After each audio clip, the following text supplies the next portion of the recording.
தேவனுடைய நாமத்திற்கு மகிமை உண்டாவதாக.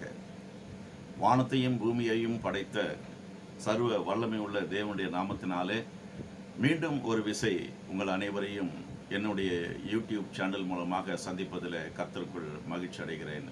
அனைவருக்கும் வணக்கம். பிரியமானவர்களே, கடந்த வாரம் ஒரு புதிய தலைப்பின் கீழ் நாம் இறைவனுடைய வார்த்தையை தியானம் செய்ய ஆரம்பித்தோம். அந்த தலைப்பின் பெயர் சொப்பனத்தின் மூலம் பேசும் தேவன். இது என்னுடைய சொந்த அனுபவம் மாத்திரம் அல்ல, பழைய ஏற்பாட்டு காலத்தில் வாழ்ந்த இறைவனுடைய பிள்ளைகளுக்கும் புதிய ஏற்பாட்டு காலத்தில் வாழ்ந்த இறைவனுடைய பிள்ளைகளுக்கும் இருந்த அனுபவம் இது. இன்று அந்த அனுபவம் எனக்கு மட்டுமல்ல, அவர்களுக்கு மட்டுமல்ல, கர்த்தருடைய பிள்ளைகளாகிய உங்கள் அனைவருக்கும் இருந்திருக்கும் என்று நான் நம்புகிறேன், விசுவாசிக்கிறேன். அதன் அடிப்படையிலே தான் இதே தலைப்பிலே சொப்பனத்தின் மூலம் பேசும் தேவன் என்ற இந்த தலைப்பிலே இன்று பாகம் 2 வந்து தியானம் செய்ய அமர்ந்திருக்கிறோம். பிரியமானவர்களே, நிச்சயமாக நம்பிக்கையுடனும் கவனமாகவும் விசுவாசத்துடனும் நீங்கள் கேட்க வேண்டும் என்று நான் விரும்புகிறேன். அப்படி செய்யும் பொழுது கர்த்தர் இன்னும் நம்மை அதிகமாக ஆசீர்வதிப்பார், அதில் சந்தேகம் இல்லை. பிரியமானவர்களே, நான் சொப்பனத்தை நிறைய பெற்றிருக்கிறேன், ரட்சிக்கப்படுவதற்கு முன்பாகவே பெற்று இருக்கிறேன் என்று சொல்லியிருந்தேன் கடந்த பாகத்தில். இன்ற 2வது பாகத்தில் மேலும் ஒரு சொப்பனத்தை நான் கண்டேன். அதாவது, ரட்சிக்கப்பட்ட பிறகு திருமணமாகி 1 ஆண்டு முடிந்திருக்கும். அப்பொழுது ஒரு சொப்பனம் எனக்கு இரவிலே வந்தது. அயர்ந்து தூங்கி கொண்டிருக்கிறேன். அந்த சொப்பனம் வந்த மாத்திரத்தில் அந்த சொப்பனத்தில் நான் அலறி துடித்தேன். எப்படி அந்த நாளிலே பிலாத்துவின் மனைவி இந்த நீதிமானை குறித்து என்னுடைய சொப்பனத்தில் வெகு பாடுபட்டேன் என்று சொன்னார்களோ, அதே போல ஒரு கர்ப்ப வேதனையை போல இருந்தது அந்த சொப்பனம். அது சொப்பனம், ஆனால் அந்த சொப்பனத்தில் இருந்த அந்த அந்த உக்ரகம் இருக்கிறது அல்லவா, அந்த அந்த உக்ரகம் என்னை கதி கலங்க செய்தது. என்னால் தூங்க முடியாமல் அந்த சொப்பனத்திலேயே நான் டிராவல் பண்ணி கொண்டிருக்கிறேன். பல நிமிடங்கள் டிராவல் ஆகி கொண்டிருக்கிறது. அதற்கு பிறகு நான் இது சொப்பனம் என்று விழித்து கொண்டேன். அதுக்கு பிறகு ஒரு 1 hour 2 hour பொழுது வெடித்தது. என்னால் அதை சொல்லாமல் இருக்க முடியல. அப்பொழுது திருமணம் ஆகி 1 ஆண்டு இருந்திருக்கும். என் மனைவியிடத்தில் முதலாவது சொன்னேன். பிறகு அப்பா கிட்ட சொல்லுங்கன்னு சொன்னாங்க. அப்போ நாங்கள் ஜாயின்ட் ஃபேமிலியாக இருந்தோம். மாமனார் வீட்டில் அப்பொழுது இருந்தேன். என்னுடைய மாமனார் இடத்துல, என் மாமியார் இடத்துல இந்த சொப்பனத்தை என் மனைவிக்கு சொன்னதை அப்படியே அவர்களுக்கு சொன்னேன். என்னால் ராத்திரி முழுக்க என்னால் தூங்க முடியல அங்கிள், இது மாதிரி ஒரு சொப்பனம் வந்தது, என்ன நடக்க போகுதுன்னு எனக்கு தெரியல அப்படின்னு சொல்லிட்டு சொன்னேன். என்னப்பா அது சொல்லுங்க அப்படின்னாங்க. இதுதான் அந்த சொப்பனம். நன்று தூங்கி கொண்டிருக்க பொழுது சொப்பனம். ஒரு வேடன் என்ன பண்ணுறான், காட்டில் வில்லையும் அம்பையும் கையில் எடுத்துக்கொண்டு மானை வேட்டையாட இங்கும் அங்குமாக திரிந்து கொண்டிருக்கிறான். அவன் கண்களிலே ஒரு மான் அகப்பட்டு விட்டது. அதை கொல்ல வேண்டும் என்று ஷார்பன் பண்ணி ஐஸை அந்த ஏரோவை ரிலீஸ் பண்ணுறான். அந்த நேரத்தில் அந்த மான் அங்கேருந்து எஸ்கேப் ஆகுது. அந்த இடத்துல அதற்கு முன்னாடி ஒரு இளம் கழுதை சிக்கி கொண்டது அந்த அம்புவியில். வேடன் குறிவைத்தது மானை வேட்டையாட வேண்டும் என்று சொல்லி, ஆனால் மான் தப்பித்தது ஒரு இளம் கழுதை. ஏன் இளம் கழுதை என்று சொல்லுகிறான்? சொப்பனத்தில் அவ்வளோ அழகாக தெளிவாக வந்தது. ஒரு வயசான கழுதையோ இல்லை பச்சிளம் கழுதையோ சாகவில்லை. ஒரு இளம் கழுதை, அது யங் ஸ்டேஜில் இருக்கிற ஒரு இளம் கழுதை மரித்து போய் பிள்ளிருக்கிறது பாருங்க, அப்படி கத்துது. எதிர்பாராத ஒரு மரணம் என்னை தொட்டிவிட்டது என்று ரத்தம் சொட்ட சொட்ட பிளிரி அது அப்படியே கீழே விழுந்தது. இதுதான் அந்த கனவு. எனக்கு நீங்கள் நினைக்கலாம், என்ன இது வேடன் மான அம்பு தான், அது தப்பிச்சு போச்சு, அந்த இடத்துல கழுத மாட்டிக்கிச்சு, இதில் என்ன இருக்குது? ஆண்டவர் பாருங்கள் விளக்கம் கொடுத்தாரு எனக்கு அழகா. அப்போது எங்கள் மாமனார் கேட்குறாரு, இதனுடைய விளக்கம் என்ன, ஏதாவது தெரியுது அப்பா, ஏதாவது சொன்னாரா கடவுள் அப்படின்னாரு. விளக்கத்தை ஆண்டவர்கிட்ட கேட்டேன். ஆண்டவர் வெளிப்படுத்தினாருங்க. 90களில், அதாவது 90s நான் 91 ரட்சிக்கப்பட்டேன். அதுக்கு முன்னாடியே இந்த ஊழியக்காரர் மிகவும் ஷைன் பண்ணிட்டு இருக்காரு. இப்பொழுது மோகன் சி லாசரஸ் எப்படி ஊழியம் செய்து கொண்டிருக்கிறாரோ, அந்த காலத்தில் டிஜிஎஸ் தினகரன் எப்படி ஊழியம் செய்து கொண்டிருந்தாரோ, அதுபோல துதி சங்கர் என்பவர் நன்கு துதிகளை பாடி ஸ்தோத்திர பாடல்களை பாடி பிரசங்கம் செய்கிற ஒரு வரத்தை பெற்ற வல்லமை உள்ள ஒரு மனுஷர் அவர். அவரை நான் என்னுடைய ரெயின்போ சபையில் நான் சில வருடங்கள் போய் கொண்டிருந்தேன் அல்லவா, அந்த ஒரு முறை அவர் எங்களுடைய சபையில் வந்து பாடல்களை பாடி இறைவனுடைய செய்தியை கொடுத்தது எனக்கு இன்றும் ஞாபகத்திற்கு வருகிறது. அவர் ஒரு இளம் ஊழியக்காரர், 90களிலே 91 அந்த காலையில் வாழ்ந்த மனிதர் அவர். அவருடைய மரணத்தை நீங்கள் கேள்விப்பட்டிருப்பீர்கள். சடிதியாக நல்ல ஒரு ஊழியக்காரர் ரோடு ஆக்சிடென்ட்ல வந்துட்டு மரித்து போனார். இது எப்பொழுது இந்த கனவு வந்த பிறகு மரித்தார், அதை நான் உங்களுக்கு சொல்ல வேண்டும். அப்பொழுது நான் வியாக்கியானம் பண்ணி கொண்டிருந்தேன். என்ன சொன்னேன்? ஒரு முதிர் வயது உள்ள ஒரு கழுதை அல்ல, ஒரு இளம் கழுதை. அந்த இளம் கழுதை என்பது இறைவனுடைய ஊழியக்காரருக்கு, அதாவது பொதி சுமக்கிற ஒரு கழுதை, தேவனுடைய ஊழியக்காரர்களாக ஏன் நம்முடைய இறைவன் ஆண்டவராகிய இயேசு கிறிஸ்துவே இளம் கழுதையின் மேல், ஒருவரும் பயன்படுத்தாத அந்த கழுதையின் மேல் அவர் பவனி சென்றார் என்று நாம் பார்க்க முடியும். அந்த இளம் கழுதை என்று சொல்வது ஒரு ஊழியக்காரனை குறிக்கிறது என்று இறைவனுக்கு திட்டவட்டமாக வெளிப்படுத்தினார். அந்த ஊழியக்காரனை ஒரு சடுதியான ஒரு விபத்தில் அவர் சாக போகிறார், அதற்கு தான் இந்த சொப்பனம் என்று ஆண்டவர் எனக்கு வெளிப்படுத்தினார். நான் அப்படியே சொன்னேன், ஒரு இளம் ஊழியக்காரர் இறக்கப் போகிறது போல எனக்கு தெரிகிறது அங்கிள், நாம் ஜெபிப்போம் என்று சொல்லிக் கொண்டிருந்தோம். அந்த சொப்பனத்தை கண்ட ஒரு நாளில் இப்படிப்பட்ட ஒரு திகிலான ஒரு மரண செய்தி, துதிசங்கர் சாலை விபத்தில் இறந்து போனார் என்று பார்க்க முடிந்தது.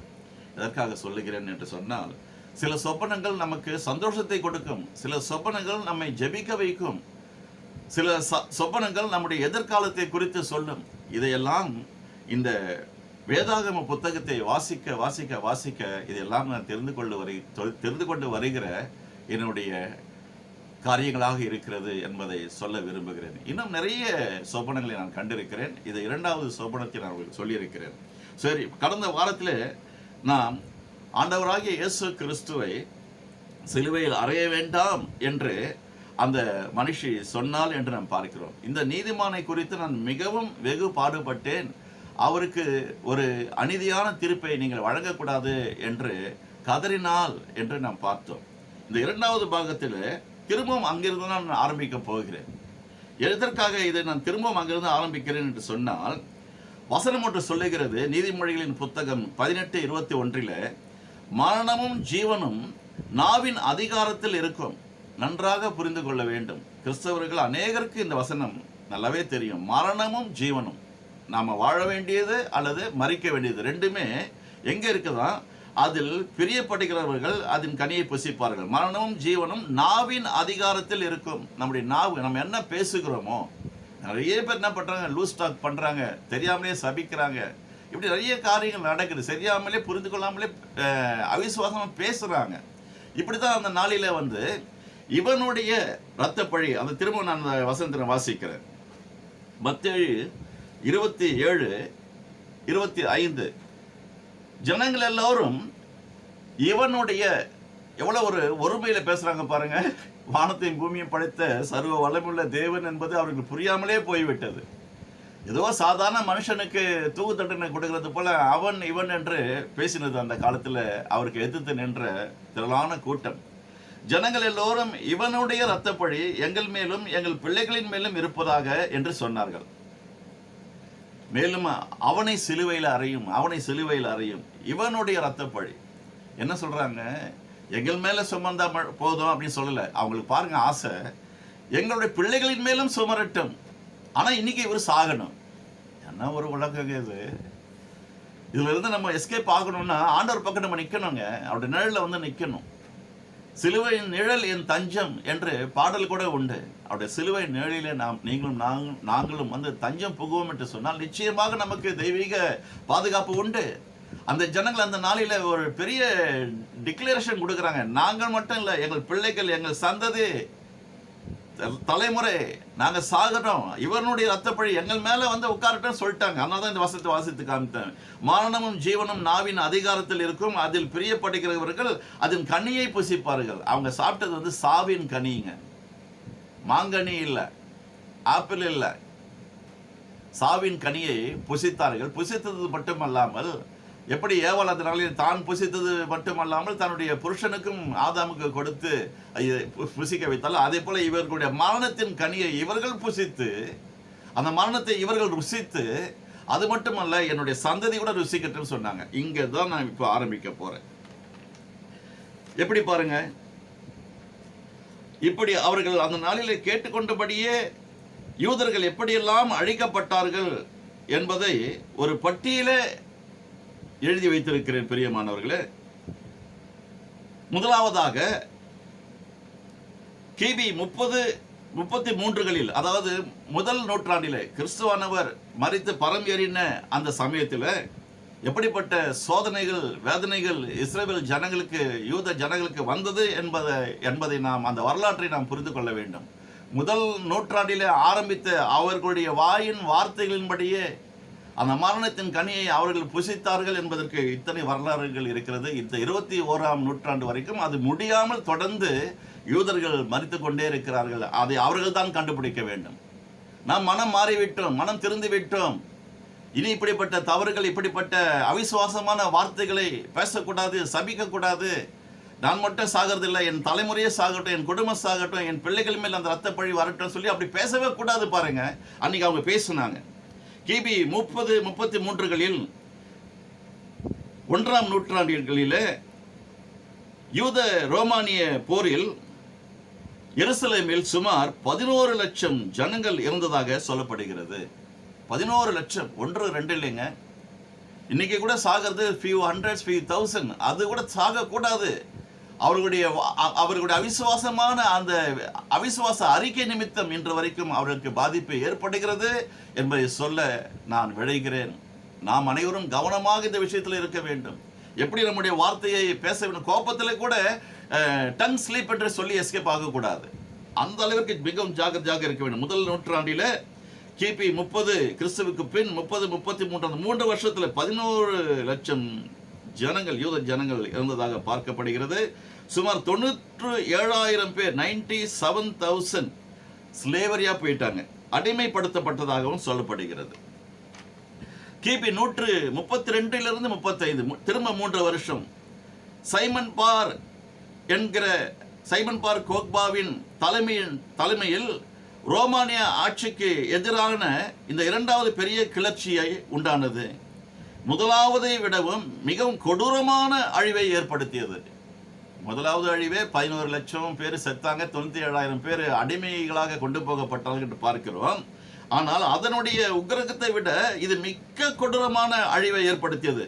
இதுல 5,80,000 யூதர்கள் இறந்தனர். நல்லா புரிஞ்சுங்க, 5,80,000 Jewish people were dead. இவர்களது 50 முக்கிய கோட்டைகள் மற்றும் 985 கிராமங்கள் அழிக்கப்பட்டன.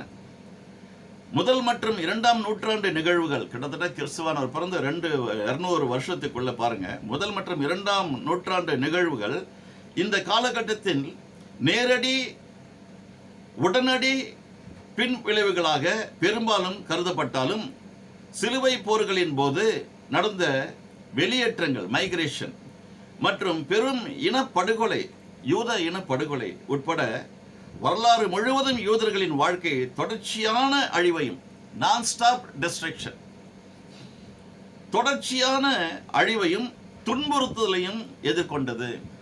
சித்திரவதைங்க.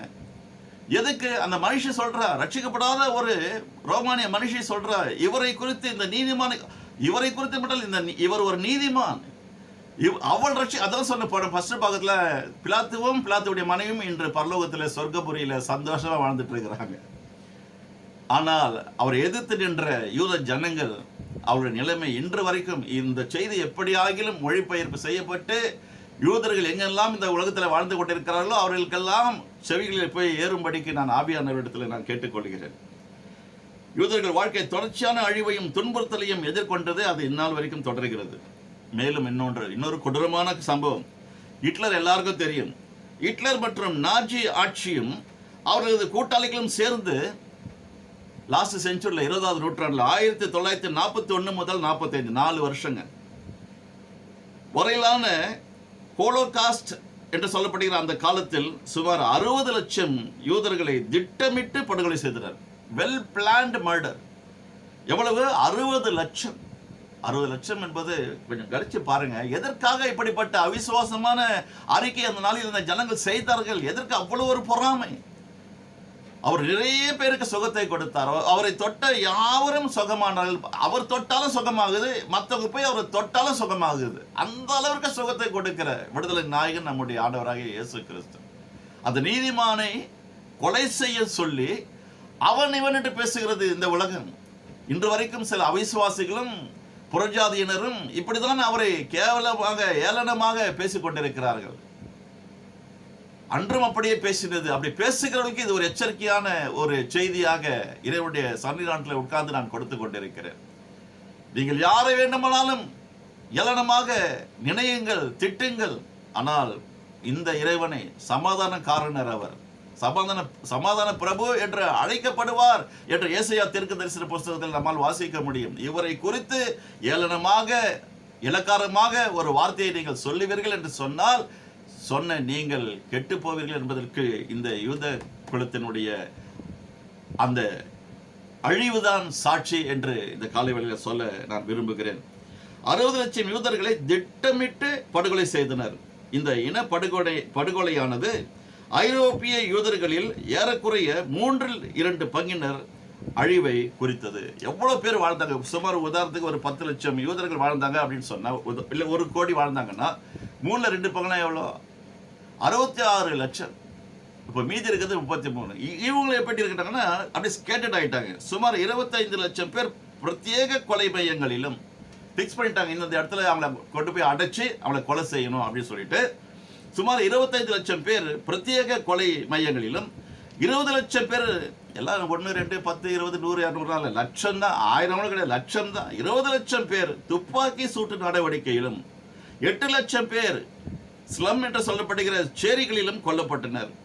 6 மில்லியன், 1 மில்லியன்னா 10 லட்சம், 6 பில்லியன் 60 லட்சம் மக்களில் ஏறத்தாழ 1.5 லட்சம் மில்லியன் குழந்தைகளும் படுகொலை செய்யப்பட்டனர். குழந்தைங்க என்ன பண்ணுச்சுங்க? என்னன்னா முற்பகல் செய்யும் பிற்பகல் விளையும். இவனுடைய இரத்தப்பழி எவ்வளவு சிறுமைப்படுத்தினார்கள் பாருங்கள் நம்முடைய ஆண்டவராக இயேசு கிறிஸ்துவை. இவனுடைய இரத்தப்பழி எங்கள் மேலும் எங்கள் பிள்ளைகளின் மேலும். இங்க பாருங்க எவ்வளவு அழகா வசனம் வருது பாருங்க. 6 மில்லியன் மக்களில் ஏறத்தாழ 1.5 மில்லியன் குழந்தைகள் படுகொலை செய்யப்பட்டனர்.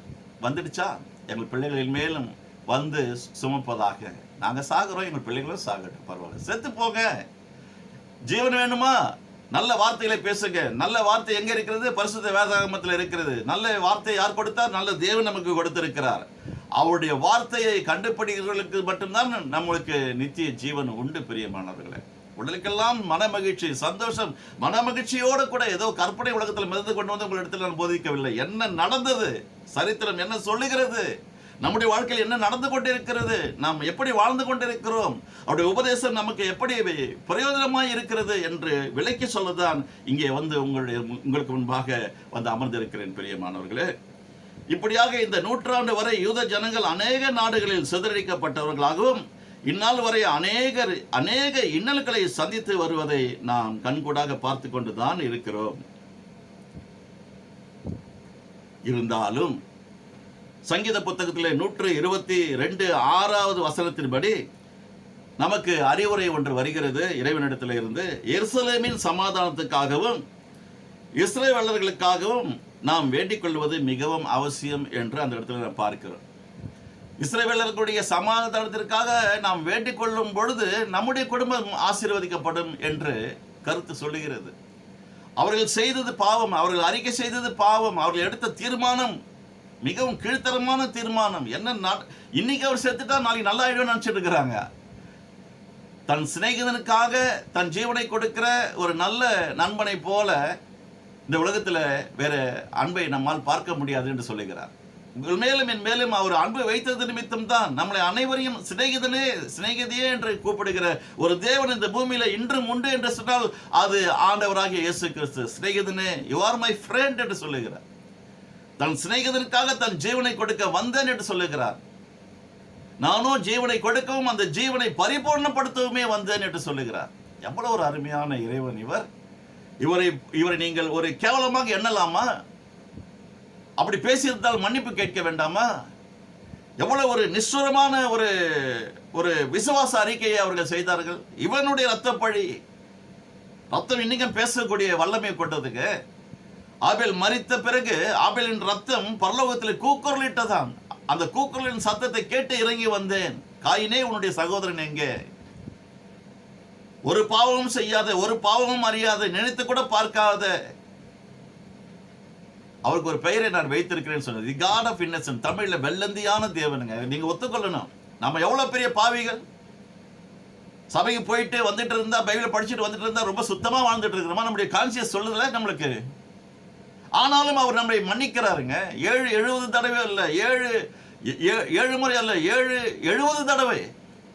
அப்படின்னா அதனுடைய கண்டினியூவேஷன் வேற, அப்படி கால்குலேஷன் வேற. கடைசி வரைக்கும் நம்ம மற்றவர்களுடைய பாவங்களை மன்னிக்க சொல்லுகிறார். அதே போல் அவர் நம்முடைய பாவங்களை தொடர்ந்து மன்னித்துக் கொண்டிருக்கிறார். இப்படிப்பட்ட ஒரு நீதிபதி, இப்படிப்பட்ட ஒரு நீதிமான், இப்படிப்பட்ட ஒரு இறைவனை பார்த்து கேவலமாக நம்ம பேச முடியுமா? நமக்காக அவர் ஜீவனை கொடுத்தார் அல்லவா? நம்முடைய ஜீவனை நித்திய ஜீவனாக மாற்றி தந்திருக்கிறார் அல்லவா? நம்முடைய ஜீவனை பரிபூர்ணப்படுத்த வந்தவர் அல்லவா அவர்?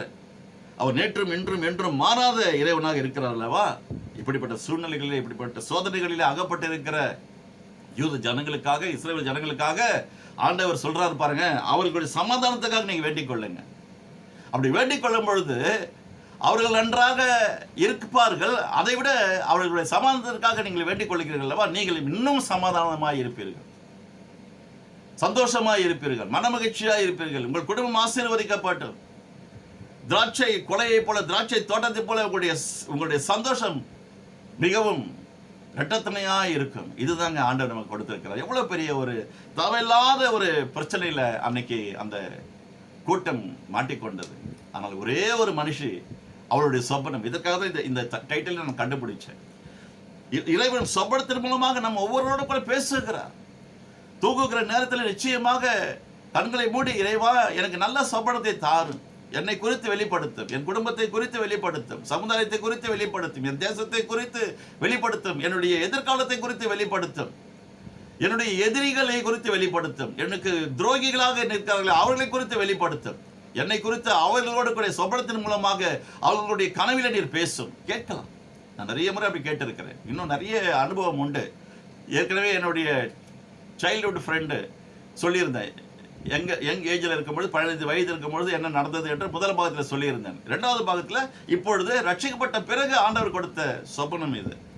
நான் கண்ட சொப்பனத்தின்படியே 24 மணி நேரத்துக்குள்ளே இப்படிப்பட்ட ஒரு செய்தி வருகிறது. அகால மரணம் அடைந்தார் துதி சங்கர் என்று சொல்லி காரியங்களை தேவன் வெளிப்படுத்துகிறார். ஆகவே இந்த 2வது பாகத்தில் நாம் மேலும் ஒரு சொப்பனக்காரரை குறித்து நாம் பார்க்க போகிறோம். சொப்பனக்காரன் என்ற பெயரையே பெற்றார், ஒரு டைட்டில், சொப்பனக்காரன் என்று சொல்லி. ஆதியாகம புஸ்தகத்தில் 37வது அதிகாரம் 11 இதை நாம் பார்க்க முடியும்.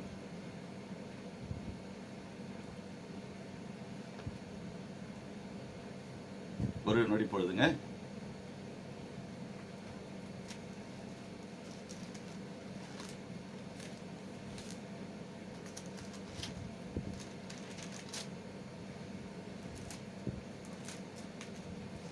வசனத்தை பிறகு நான் சொல்லுகிறேன். யோசேப்புவை குறித்து நாம் தியானம் செய்ய போகிறோம். யோசேப்புடைய மூத்த சகோதரர்கள், அவருக்கு பிறகு பிறந்த பெஞ்சமின் அல்ல, மூத்த சகோதரர் 10 பேர் என்ன பண்றாங்கன்னா, இவர் 17 வயசுல 3 பிரிவா பிரிக்க போறோம். யோசேப்பு அவர்கள் கண்ட சொப்பனம், மற்றவர்கள் கண்ட சொப்பனத்திற்கு இவர் கொடுத்த வியாக்கியானம், 3 விதமாக நாம் பிரித்து பாருங்க. முதலாவது சொப்பனம், 17 வயது, மிகவும் இளம் வயதில் இருக்கும் பொழுது அவர் சொப்பனம் காண்கிறார். அப்பொழுது அவர்கள் சொல்லுகிறார்கள், இதோ சொப்பனக்காரன் வருகிறான். ஏன் அப்படி சொன்னீங்கன்னா, தன்னுடைய குடும்பத்தார் அனைவரும், சகோதரர்கள் அனைவரும், தாய் தகப்பன் உள்பட இவருக்கு இவரை பணிந்து கொள்வார்கள் என்பது போல சொப்பனம் கண்டு அவர் என்ன பண்றாருன்னா சொல்றாரு, நான் இது போல ஒரு சொப்பனத்தை கண்டேன் அப்படின்னு சொல்லிட்டு.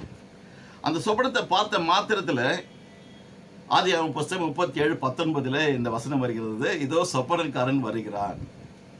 அவர் கண்ட சொப்பனங்களை தான் இன்று நாம் 3 பிரிவுகளாக பிரித்து பார்க்க போகிறோம்.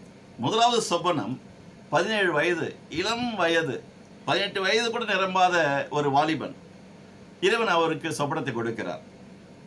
யாரெல்லாம் கர்த்தரோடு கூட இருந்தால் அவர்கள் காரிய சித்தி உள்ளவர்களாக இருப்பார்கள் என்று வேதத்தில் நாம் பார்க்கிறோம். அப்படி யோசேப்பு கர்த்தரோடு கூட இருந்தான், கர்த்தர் அவரோடு கூட இருந்தார், அவன் காரிய சித்தி உள்ளவனாக இருந்தான், வர வர விருத்தி அடைந்தான் என்று யோசேப்புக்கும் சொல்லப்படுகிறது, தாவீது அவர்களுக்கும் சொல்லப்படுகிறது. உங்களுக்கும் அந்த வசனம் உண்டு, எனக்கும் அது சொல்லப்பட்ட வசனம்.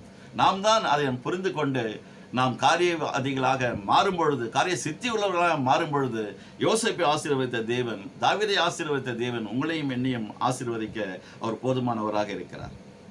இந்த 17 வயதில் கண்ட சொப்பனம் வந்துட்டு 37வது அதிகாரத்தில் 1 to 11 வரைக்கும் நான் வாசிக்க போகிறதில்ல, நிறைய நேரம் எடுக்கும். குறிச்சு கொள்ளுங்க. ஆதியாகமம் புஸ்தகம் 37வது அதிகாரம் 1 to 11 அதில் இந்த சம்பவம் வருகிறது. அப்போ அவங்க மேலே வந்துட்டு பெரிய ஒரு பொறாமையை கொள்கிறாங்க.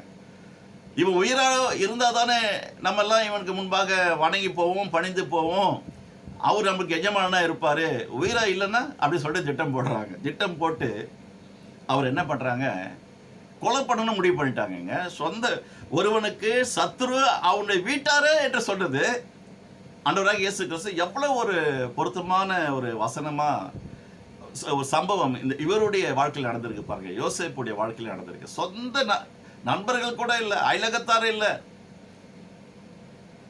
அல்லது சொந்த பந்தங்கள் இல்லை, தன்னுடைய உடன்பிறப்புகள், ரத்த சம்பந்தம், elder brothers planning against him to kill him. யோசேப்பை கொன்று போட்ட வேண்டும். அது பிறகு அவனுடைய சொப்பனம் நிறைவேறாது. இது ஒரு இப்படிப்பட்ட ஒரு அவலட்சணமான ஜனங்கள் அந்த நாளிலே பல குடும்பங்களிலே வாழ்ந்திருக்கிறார்கள், இந்த நாளிலும் வாழ்ந்து கொண்டிருக்கிறார்கள். ஆனால் நீங்களும் நானும் யோசேப்புடைய முன்பு பிறந்த சகோதரர்கள் திங்க் பண்ணது போல திங்க் பண்ணி நம்ம வாழக்கூடாது. நம்மோட கூட பிறந்தவர்கள், நம்முடைய சகோதரர்கள் சகோதரிகள், அவர்கள் நமக்கு அக்கிரமமே செய்திருந்தாலும் நாம் நம்முடைய கேரக்டர்லேருந்து மாறவே கூடாதுங்க. இறைவன் நமக்கு கொடுத்திருக்கிற உபதேசத்தின்படியே நாம் வாழ்ந்து தொடர்ந்து போவோம் என்று சொன்னால் யோசேப்பை போல நிச்சயமாக முடிவு ஆரம்பம் அற்பமாக தான் இருந்தது, முடிவு சம்பூர்ணமாய் மாற்றி கொடுத்தார் இறைவன். சரி, இது வந்துட்டு 17 வயசுல நடந்த ஒரு சம்பவம் அவருடைய வாழ்க்கையில். 10 வருடத்திற்கு பிறகு இவர் அடிமையாக விற்கப்படுகிறார். கடைசியா ரூபன் வந்து சொல்றாரு, இவரை வந்து கொலை பண்ண வேணாம், உயிரோட நம்ம அடிமையா வித்துருவோம் அப்படி சொல்லிட்டு. ஏற்கனவே இதெல்லாம் நிறைய ஃபோக்கஸ் பண்ணியிருக்கிறார். ஆகாருக்கும் அவருடைய மகனுக்கும் செய்த கொடுமை துரோகம் தான் முற்பகல் செய்யும் பிற்பகல் விளையும் என்பதெல்லாம் விலைக்கு காட்டியிருந்தேன். இஸ்மாயில் என்று சொல்லப்படுகிற இஸ்மவேல் என்று சொல்லப்படுகிற ஆகாரின் மகனுக்கும் அவருக்கும் செய்த துரோகம், அவருடைய வாரிசுகளில் வந்த யோசேப்பு அடிமையாக ஒரு அடிமை பெண்ணுக்கு செய்த துரோகத்து நிமித்தம் 4வது வாரிசில் யோசேப்பு ஆபிரகாமுடைய சந்ததிகள் ஈசாக்கு யாக்கோபு அவருடைய பிள்ளைகளாகிய இந்த 12 பிள்ளைகளில் 11வது பிறந்த இந்த யோசேப்புக்கு வந்து சம்பவித்தது. அடிமையாக 30 வெள்ளிக்காசுக்கு இஸ்மவேலர்கள் என்று சொல்லப்படுகிற வணிகர்களுக்கு எகிப்துக்கு போறாங்க வாணிபம் செய்ய. அவர்களுக்கு 30 வெள்ளிக்காசை வாங்கி கொண்டு தன்னுடைய தம்பியை வந்துட்டு இந்தப்பா ஒரு ஒரு அடிமை வச்சுக்க அப்படி சொல்லி கொடுத்துருப்பாங்க. எவ்வளோ ஒரு ஏளனமாக ட்ரீட் பண்ணாங்க.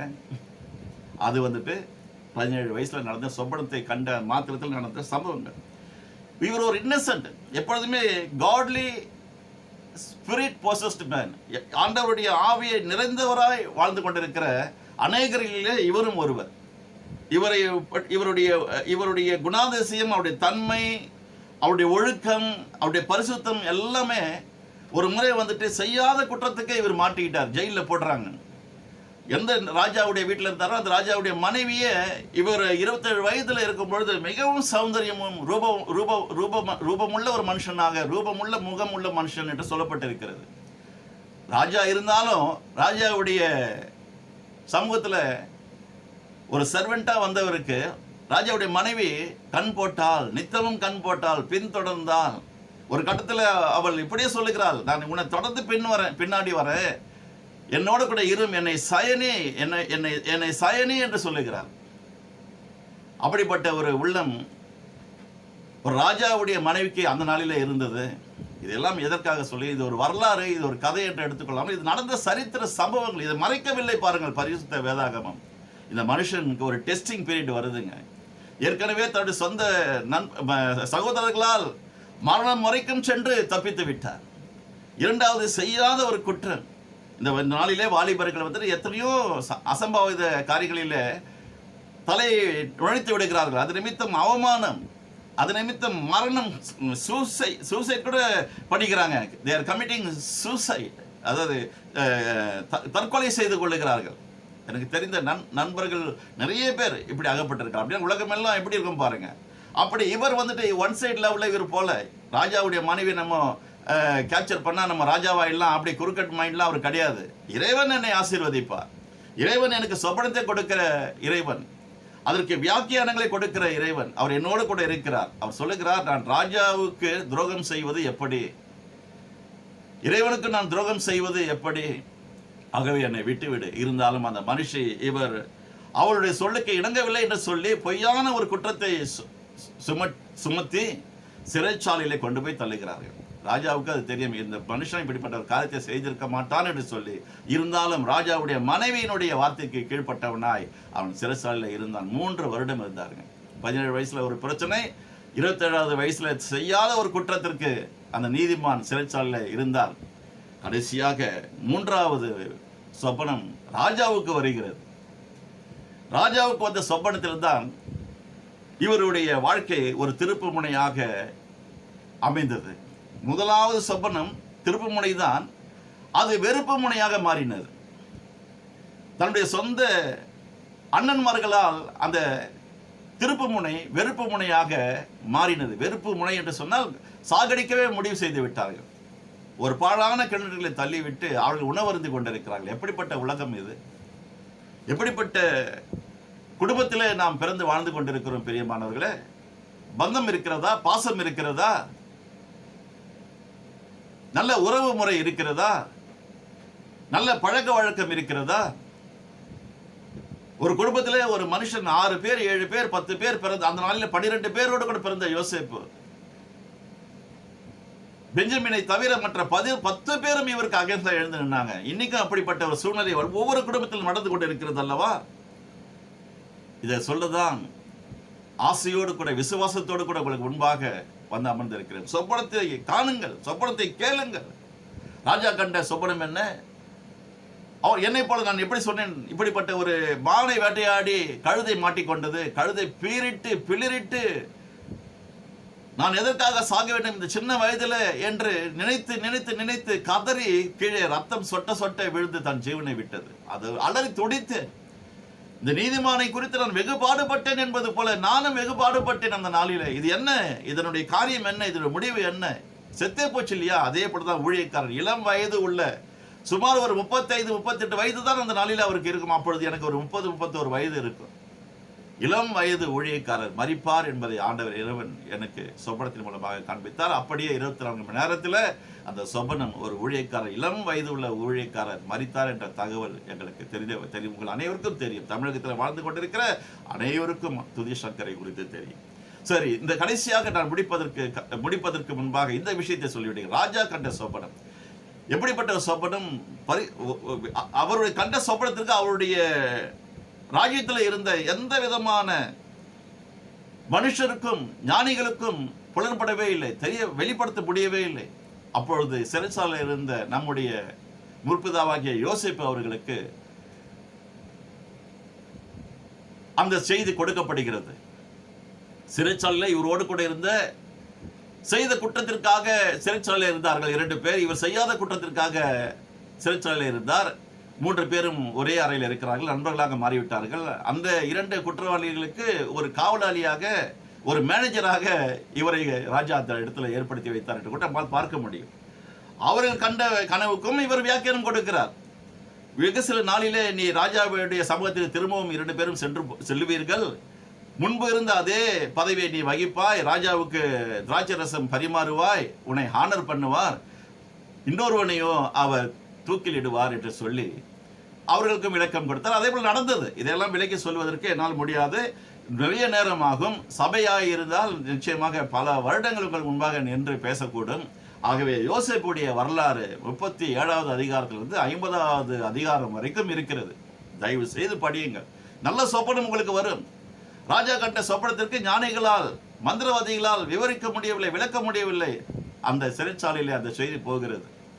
நாங்கள் சிறைச்சாலை இருந்த பொழுது யோசேப்பு என்னும் அந்த மனுஷன், அந்த வாலிபன், ஞானம் பெற்ற ஒரு மனுஷன், பரிசுத்த ஆவியின் அபிஷேகத்தை பெற்ற ஒரு மனுஷன்.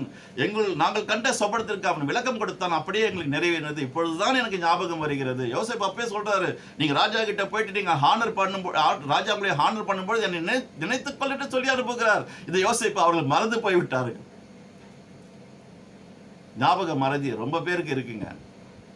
அப்படி அந்த நாளிலே கூட அந்த அலுவலர்களுக்கு கூட இருந்ததாக நாம் பார்க்க முடியும். சரி, இந்த ராஜாவுடைய சொப்பனம் மிகவும் பயங்கரமாக இருந்தது என்று அவர் சொல்லுகிறார் யோசேப்பிடத்தில். ராஜாவே சொல்லும் பொழுது அவர் வந்துட்டு வியாக்கியானம், நான் அல்ல, என்னை உண்டாக்கின இறைவன், வானத்தையும் பூமியையும் படைத்த சர்வ வல்லமுள்ள தேவன், சர்வ ஞானம் உள்ள தேவன் உம்முடைய சொப்பனத்திற்கு விளக்கம் வியாக்கியானம் பண்ணுவார் என்று சொல்லி அப்பொழுதும் இறைவனை நோக்கி பார்க்கிறார், துதிக்கிறார். ராஜாவை சொல்லுகிறார். ராஜா சொல்லுகிறார், அதற்கு எவரும் பதில் கொடுக்கிறார். அப்படியே 7 ஆண்டுகள் மிகவும் பெரிய அமோகமான விளைச்சல் எகிப்து தேசம் முழுவதும் சேர்த்து வைக்க சொல்லுகிறார் யோசேப்பு. சேர்த்து வைக்க சொன்னார். 7 வருடங்களுக்கு பிறகு பஞ்சம் உண்டாகும், பெரும் பஞ்சம், உலகத்திற்கே பஞ்சம். எகிப்துக்கு மட்டுமல்ல, உலகம் முழுவதும் வறட்சியாக இருக்கும், நீரின்றி போகும். ஆகவே விளைச்சல் இருக்காது. 7 வருடங்கள் அப்படி வறட்சியை சந்திக்கும் இந்த உலகம். இதுதான் உங்களுடைய கனவு, இதுதான் ஆண்டவர் எனக்கு கொடுக்கிற விளக்கம், வியாக்கியானம் என்று சொல்லுகிறார். ராஜா அப்படியே கட்டி தவழுகிறாருங்க. 41வது அதிகாரம் 15லிருந்து 46 வரைக்கும் வாசிக்கலாம். அதில் பார்த்தீங்கன்னா ராஜா வந்துட்டு எவ்வளோ ஒரு வெகுமானங்களை கொடுக்கிறார், ஹானர் பண்ணுகிறார். ராஜா பயணம் போகிற அந்த ரதத்தில் இவரை உட்கார வைத்து மேல வாத்தியங்களோடு தடல் புடலாக அவருக்கு எகிப்து தேசம் முழுவதும் சுற்றி பார்க்கும்படியாக அவருக்கு வந்துட்டு ஒரு ஆசீர்வாதத்தை கூறுகிறார். தன்னுடைய தேசத்திலே ஒரு அழகான ஒரு பெண்ணை அவருக்கு திருமணம் செய்து கொடுக்கிறார் என்று பார்க்கிறார். இப்படி ராஜா கண்ட சொப்பனத்திற்கு வியாக்கியானத்தையும் விளக்கத்தையும் சரியாக சொன்னபடினால், அப்படியே அவர்கள் செய்தபடினால் 7 ஆண்டு அமோகமான விளைச்சலை களஞ்சியங்கள் முழுவதும் சேர்த்து வைத்தார்கள். சேமிப்பு என்று சொன்னால் யாரையும் நோக்கி பார்க்காதீங்க. ஒரே ஒரு நபர், உன்னதமான நபர் யோசேப்பு. அவரை பார்த்து தான் நானே சேமிக்க ஆரம்பித்தேங்க. எப்பொழுது இந்த உலகத்திற்கு வறட்சி வரும், புரட்சி வரும், பயங்கரம் சம்பவிக்கும் நமக்கு தெரியாது. அவ்வளோ பெரிய ஞானிகள் நாம் அல்ல. ஆண்டவர் நமக்கு முன்பாக பிறந்த நம்முடைய முற்பிதாவாகிய யோசேப்பு, அவருக்கு கொடுத்த சொப்பனம், அதற்கு கொடுக்கப்பட்ட வியாக்கியானம், விளக்கம், அப்படியே அவர்கள் ஆசீர்வதிக்கப்பட்டார்கள். அவர்கள் மட்டுமா? ராஜா வீடு மட்டுமா? அல்லது ஈத்து ராஜாவுடைய தேசம் மட்டுமா? ஆரம்பத்தில் நான் சொன்னேன் அல்லவா, 17 வயதில் சொப்பனம் கண்டார். அது நிமித்தம் அவருடைய சகோதரர்கள், மூத்த சகோதரர்கள் அனைவரும் அவரை கொலை செய்ய வேண்டும் என்று நினைத்தார்களே, அவர்கள் 11 பேரும் தாய் தகப்பனும் சேர்ந்து வந்து இவருக்கு தாழ விழுந்து பண்ணுகிறாங்க. எங்கள் வீட்டில் சாப்பாடு இல்லை, நாங்கள் இருக்கிற தேசத்தில் பஞ்சம் தலை விரித்து ஆடுகிறது, நாங்கள் கேள்விப்பட்டு இங்கே வந்திருக்கிறோம். எகிப்து தேசத்திற்கு போனால் அங்கே உணவு நிரம்ப கிடைக்கிறது, அதிகமாக இருக்கிறது என்று கேள்விப்பட்டு இங்கே வந்திருக்கிறோம் என்று அவருக்கே தெரியாமல், யோசேப்பு தான் இங்கே இருக்கிற தளபதி என்று சொல்லப்படுகிற அதிபருக்கு அப்புறம் இருக்கிற தளபதி, இவர் என்னுடைய இளைய சகோதரர் என்று தெரியாமலே வந்து பணிந்து கொள்ளுகிறார்கள் என்று பார்க்கிறோம். 17 வயசுல ஆண்டவர் கொடுத்த அந்த சொப்பனம் 30வது வயதில் நிறைவேறி போச்சுங்க. இப்போது சொல்லுங்க, சொப்பனத்தை நீங்கள் காண வேண்டும் என்று ஆசைப்படுகிறீர்களா? அப்படிப்பட்ட ஒரு விருப்பம் உண்டா? அப்படிப்பட்ட ஒரு ஏக்கம் உண்டா? அப்படிப்பட்ட ஒரு ஜபம் உண்டா? நிச்சயமாக சொல்லுகிறேன், கர்த்தரோடு கூட நாம் பயணிக்கும் பொழுது, அவருடைய கரத்தை பிடித்து நாம் நடக்கும் பொழுது, அவருடைய சத்தத்தை தொடர்ந்து நாம் கேட்டுக்கொண்டே இருக்கும் பொழுது, அவருடைய இருதயத்தை நாம் தொடர்ந்து குளிர்ச்சியாக வைத்துக்கொள்ள முயற்சி செய்யும் பொழுது, ஜெபிக்க கூட தேவையில்லைங்க. ஜபம் ஒரு சிலருக்கு ட்ரெஸ்ஸா மாறி போச்சுங்க. எங்களுக்கு ஜபம் என்பது மிகவும் சுலபமாக லகுவாக மாற்றி கொடுத்தார் ஆண்டவராகிய இயேசு கிறிஸ்து. பரலோகத்திலே உடைய சித்தம் செய்யப்படுகிறது எதுவோ அது பூமியில செய்யப்படட்டும். என்னுடைய வாழ்க்கையிலே, என் குடும்பத்திலே, கையின் பிரயாசத்திலே, என்னுடைய ஊழியத்திலே, என்னுடைய பிள்ளைகளுடைய வாழ்க்கையில, என்னுடைய எதிர்காலத்தில் செய்யப்பட உம்முடைய சித்தம். அவ்வளவுதாங்க. காத்திருப்போம். நிச்சயமா அப்பாவுக்கு தெரியும், அம்மாவுக்கு தெரியும், நம்மளை உருவாக்கின இறைவனுக்கு தெரியும் உங்களுக்கு என்ன கொடுக்க வேண்டும். சாதாரணமான உடைக்காகவும் உணவுக்காகவும் இருப்பிடத்திற்காகவும் எத்தனை நாள் நாம் அழுது புலம்புவோம். எத்தனை நாட்கள் இறைவனுடைய சமூகத்தில் செல்லும் பொழுதெல்லாம் கண்ணீரும் கம்பளியுமாக செல்லுவோம். ஆனந்த களிப்போடு கூட செல்ல வேண்டும் அல்லவா? பிரியமானவர்கள், எல்கேஜி ஸ்டூடெண்ட் போல இருக்காதீங்க. ப்ரீ மெச்சூர்ட் பேபி பிறந்தது போல இருக்கக்கூடாது. கர்த்தருடைய பிள்ளைகள் வருஷக்கணக்கில் சபைக்கு போறாங்க. செய்தி மேல செய்தி கேட்டுக்கொண்டே இருக்கிறாங்க. நான் யாரையும் கண்டம் பண்ண விரும்பவில்லை. It is none of my business. It is their weakness. விசுவாசம் எங்கே? விசுவாசித்தால் நீதி தேவனுடைய மகிமை காண்போம். விசுவாசத்தினால் மட்டுமே நீதிமான் என்று அழைக்கப்பட்டார் நம்முடைய முற்பிதாவாகிய ஆபிரகாம். எப்படிப்பட்ட ஒரு ஆசீர்வாதம்! அழகாக விளக்கத்தை கொடுத்தார். 7 வருஷம் பஞ்சம் வரும். ஆனா 7 வருஷம் பஞ்சத்துக்கு முன்னாடி 7 வருஷம் அமோகமான விளைச்சல் இருக்கும். சேர்த்து வைங்க ராஜாவே, நாமும் நன்றாக இருப்போம், நம்ம சுற்றி இருக்கிற தேசத்திற்கு நாம் கொடுப்போம் என்று சொல்லி, அதெல்லாம் பெரிய வரலாறுங்க. அதனால்தான் எந்த வசனத்தையும் நான் வாசிக்கவே இல்லை. நாவின் அதிகாரத்தின் கீழ் மரணமும் ஜீவனும் இருக்கிறதாம். நீங்க ஜீவனை விரும்பினால் விசுவாசத்தோடு கூட பேசுங்கள்.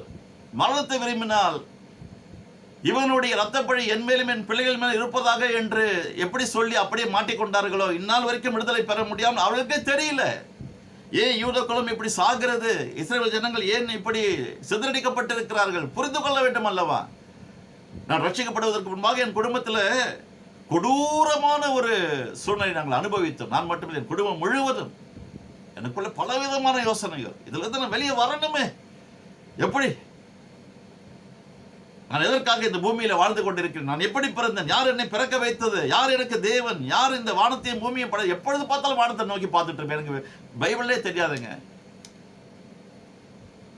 எனக்கு முன்பாக இந்த சூரியன் சந்திரன் அந்தரங்கள் தொங்கிக்கிட்டு இருக்கிறது, இதை உருவாக்கினவர் யார்?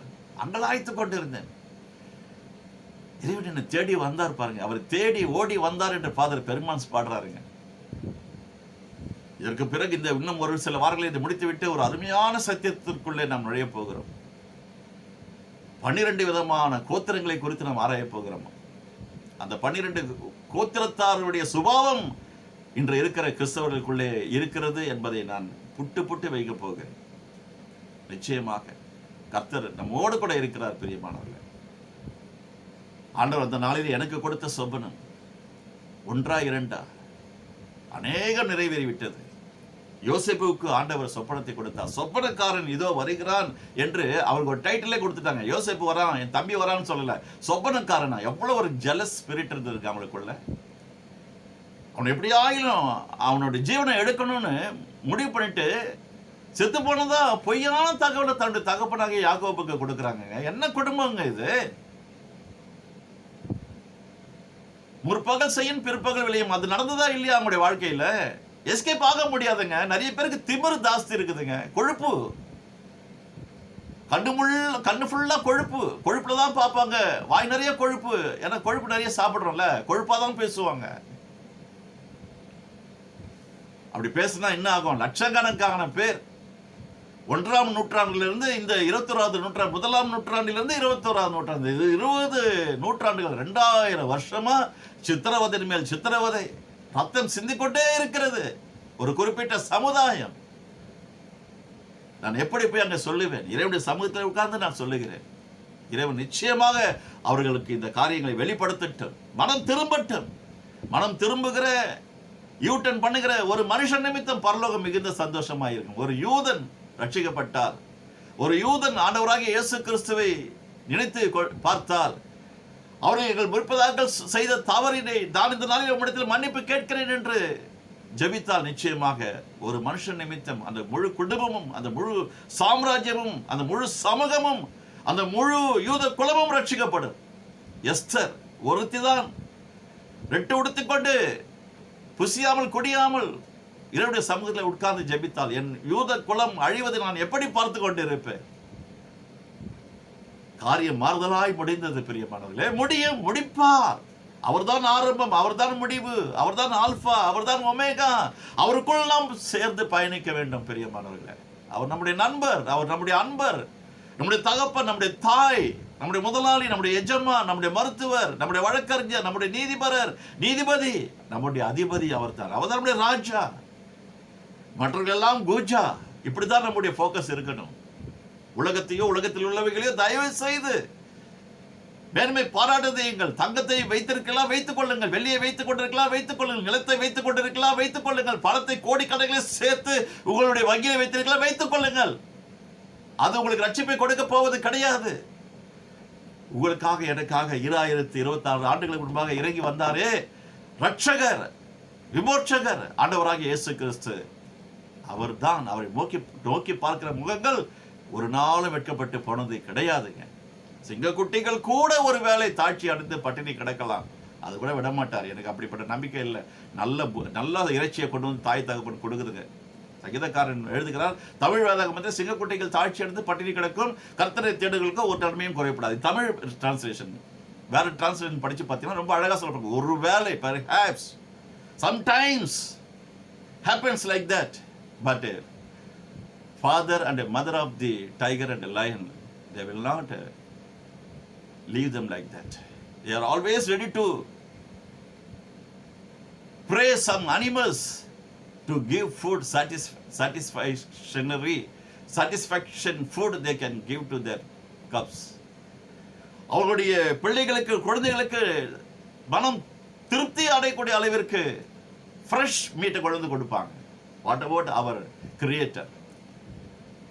is our heavenly father, heavenly mother, El Shaddai God. பறந்து காக்கும் பட்சியை போல நம்மை பறந்து காக்கிற தேவன் இவர். நேற்றும் என்றும் என்றும் மாறாத இறைவன். இன்னும் அநேக சொப்பனங்களை குறித்து வருகிற நாட்களிலே, வாரங்களிலே நாம் தியானம் செய்ய போகிறோம். அது வரைக்கும் நான் உங்களிடத்திலிருந்து விடை பெற்றுக் கொள்கிறேன். கர்த்தர் தாமே நம் அனைவரோடு கூட இருந்து தொடர்ந்து ஆசீர்வதிக்கட்டும். எல்லா துதி கன மகிமை அவருக்கே செலுத்துகிறோம். ஆண்டவராகிய இயேசு கிறிஸ்துவின் இனிய நாமத்தில் விடுதல் செய்கிறோம் எங்கள் ஜீவனில் நல்ல பிதாவே. ஆமென். God bless you all. வணக்கம். See you again. Bye bye.